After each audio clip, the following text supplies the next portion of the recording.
আসসালামু আলাইকুম। দেখেন ওই জায়গায় এসির লাইন করা হয়েছে, এখন যাইতেছি এই দিক দিয়ে অনেক দূর। দেখেন চিপা জায়গা, একদম চিপা জায়গা। এদিক দিয়ে সব কারেন্টের এসি। এই আর কথা বলুন, এই যে দেখেন কত রিক্সা আমাদের কাজ করতে হয় বিদেশের বাড়ি, অনেক রিক্স।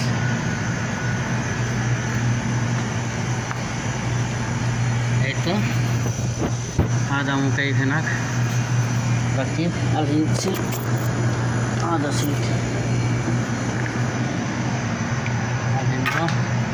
आधा सीट आधा कबीर सिल खाता मुकई हिसाब वाला